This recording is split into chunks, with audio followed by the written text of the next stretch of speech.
முடிவே தெரியாத கதை, முடிவே இல்லாத கதைன்னு ஒண்ணு இருக்கு. மகாராஜனுடைய கதையில வேதாளம் சொல்லக்கூடிய 24 கதைகள்ல அந்த 24வது கதை சிவபெருமான் பார்வதிக்கு உபதேசித்த பொழுது பார்வதியினாலேயே அந்த 24வது கதைக்கு விடை கண்டுபிடிக்க முடியல. இதுவே இல்லாத கதை. அந்த அரசனுக்கு கதை கேட்கறதுங்கிறது ரொம்ப நல்லா பிடிக்கும். ரொம்ப நீண்ட கதையை சொல்றாங்களோ, என்னை திருப்திப்படுத்துறாங்களோ அவங்களுக்கு என்னுடைய ராஜ்யத்துல பாதியையும் என்னுடைய மகளையும் கட்டி கொடுத்துறேன்னு சொல்லி ஆனா அந்த கதையை நீங்க தூங்குற நேரத்திலையும் சாப்பிடுற நேரத்திலையும் தவிர மற்ற எல்லா நேரமும் நீங்க கேட்டுட்டு இருக்கணும். அரசனுக்கு தாங்க முடியாத கோபம் இருந்துச்சு.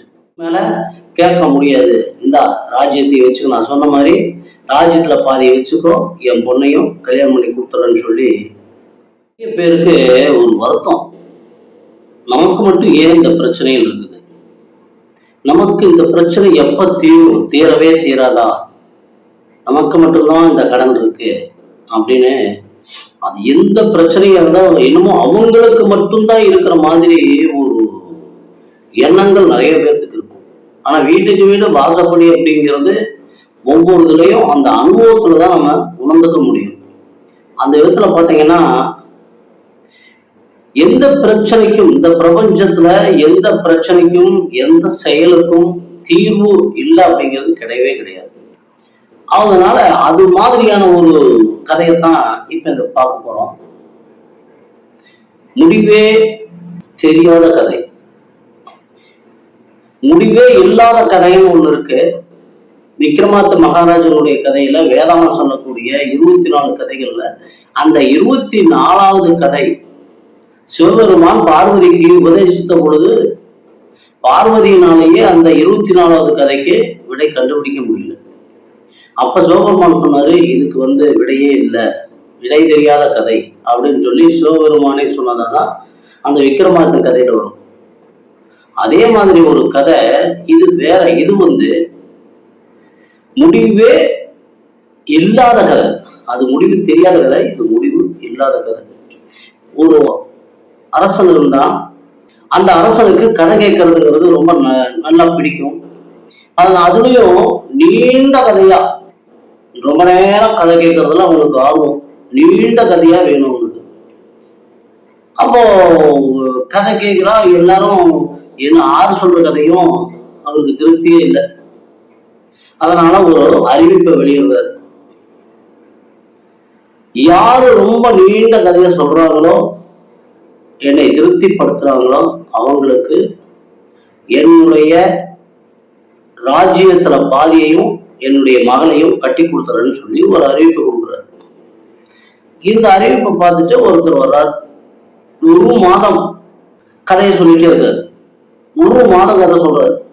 அரசன் கேட்டுட்டு திருப்தி அடையல. அடுத்த ஒருத்தர் வர்றாரு, 2 மாதம் கதை சொல்றாரு. அப்பவும் அரசனுக்கு திருப்தி இல்லை. இந்த மாதிரி வர்றவங்க எல்லாரையும் அப்ப திருப்தி இல்லாம போச்சு அப்படிங்கிறப்ப அவங்க எல்லாம் சிரச்சாரம் பண்ணிடுவார். அப்ப கடைசியா ஒருத்தர் வர்றாரு, அரசே என்கிட்ட ஒரு அருமையான கதை இருக்கு, ஆனா அந்த கதையை நீங்க தூங்குற நேரத்திலையும் சாப்பிடுற நேரத்திலையும் தவிர மற்ற எல்லா நேரமும் நீங்க கேட்டுட்டு இருக்கணும். அரசனுக்கு ரொம்ப ஆர்வம், ஆஹா சொல்லு சொல்லு அப்படின்னு கதை கேட்கிற ஆர்வத்துல வந்துறாரு. அங்க ஒரு கதை சொல்ல ஆரம்பிக்கிறாரு. ஒரு கொடுங்கோல் மன்னன் இருந்தா, அந்த மன்னனுடைய களஞ்சியத்துல அந்த மன்னன் என்ன பண்ணுவான்னா, நாட்டுல விளையாடுறதுல 3/4 பிடிங்கிட்டு வந்துருவான். மக்கள் இருந்து பிடிங்கிட்டு தன்னுடைய களஞ்சியத்துல கொட்டி வச்சுக்குவான். அப்படி கொட்டின அந்த நெல் களஞ்சியங்கள் எல்லாம், களஞ்சியத்துல கொட்டின அந்த நெல்லு ஒரு மலை அளவுக்கு உயர்ந்திருக்கு. அப்போ அதை நல்லா தான் மூடி வச்சிருக்கிறாங்க. இருந்தாலும் அதுல ஒரு சின்ன ஒரு ஓட்டை விழுந்துருது. அந்த சின்ன ஓட்டையில அந்த பக்கமா பறந்துட்டு இருந்த அந்த குருவிகள், 4-5 குருவிகள் பறந்துட்டு இருந்ததுல ஒரு குருவி பார்த்துருது. அந்த ஓட்டை வழியா தெரியக்கூடிய அந்த ஒரு நெல்மணியை ஒரு குருவி எடுத்துட்டு போயிடுது. அடுத்த குருவி வருது, அது ஒரு நெல்மணி எடுத்துட்டு போயிடுது. அடுத்த குருவி வருது, ஒரு நெல்மணி எடுத்துட்டு போயிடுது. இப்படியே எல்லா குருவிகளும் நெல்மணி எடுத்துட்டு போயிடுது. இந்த வந்தவரு கதை சொல்லிட்டே இருக்காரு. அடுத்த குருவி வந்துதா, ஒரு நெல்மணி எடுத்துட்டு போயிடுச்சு. அதுக்கு அடுத்த குருவி வந்துதா, ஒரு நெல்மணி எடுத்துட்டு போயிடுச்சு. மறுபடியும் ஒரு குருவி வந்துதா, ஒரு நெல்மணி எடுத்துட்டு போயிடுச்சு. இப்படியே 6 மாசத்துக்கிட்ட அந்த கதையை சொல்லிட்டே இருக்காரு. வந்து அரசன் உட்கார்றப்ப எல்லாம் ஒரு குருவி வந்துதா, எடுத்துட்டு போயிடுச்சு. அடுத்த குருவி வந்துதா, ஒரு நெல்மணி எடுத்துட்டு போயிடுச்சு. அரசனுக்கு தாங்க முடியாத கோபம் இருந்துச்சு. எத்தனை குருவிதாயா இருக்குது? குருவிய அந்த நாட்டுல இருந்த குருவிதான் எத்தனை? எப்படி குருவி திரும்பி திரும்பி வந்து எடுத்துட்டு போயிட்டே இருக்கும் அப்படின்னு கோபத்துல கேட்கிறப்ப வந்தவர் சொன்னாரு, மன்னா, அந்த குருவியும் முட்டை வச்சு குஞ்சு வைக்கும் இல்லையா, அப்ப அதனுடைய குஞ்சும் சேர்ந்து வரும்ல, அதுவும் பெருசாய் மறுபடியும் வரும். சரி, அது போகட்டும். அப்ப நெல்மணி குறையவே இல்லையா? இவ்வளவு குருவி வந்து இவ்வளவு நாளா எடுத்துட்டு போயிட்டு இருக்கிறப்ப அந்த நெல்மணி குறையலையா அப்படிங்கிறார். இப்ப சொல்றாரு, ஆனா நான் தான் ஏற்கனவே சொல்லிட்டேன், அவர் ஒரு கொடுங்கோல் அரசன் அப்படின்னு. கிடைச்சதெல்லாம் உணர்ந்து அவரும் காஞ்சித்து நம்பிட்டே இருக்கிறாரு. அந்த நெல்மணியும் குறையல, குருவிகளும் எடுத்துட்டு போயிட்டே இருக்கு. இப்படியா மறுபடியும் அதே மாதிரி தொடர்ந்து ஒரு குருவி வந்துதா, ஒரு நெல்மணி எடுத்துட்டு போச்சா, ஒரு குருவி வந்துதா, ஒரு நெல்மணி எடுத்துட்டு போச்சா, அடுத்த குருவி வந்துதா, ஒரு நெல்மணி, இப்படியே சொல்லிட்டே இருக்கிறப்ப மன்னன் வெறுத்து போய், சரி இதுக்கு எப்பதான் முடிவு அப்படின்னு கேக்குறாரு. வந்தவர் சொன்னாரு, மன்னா, எப்ப நெல்லு தீருதோ அது வரைக்கும் நம்ம பொறுமையா இருக்கணும். நெல்லு தீர்ந்தாதான் இந்த கதைக்கு முடிவு கிடைக்கும். அது வரைக்கும் நம்ம பொறுமையா இருந்தாதான் மன்னன் நம்மளால அந்த முடிவு தெரிஞ்சுக்க முடியும் அப்படின்னு.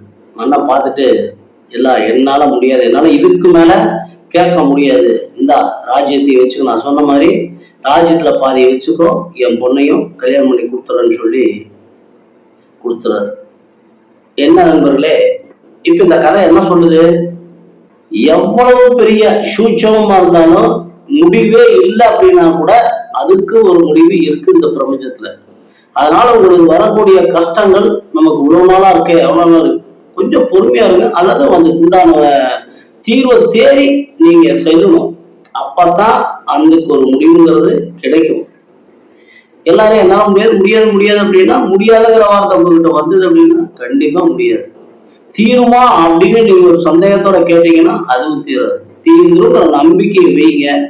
எந்த பிரச்சனைக்கும் ஒரு தீர்வு இருக்குது அப்படிங்கிறது தான் இந்த கதை சொல்லுது.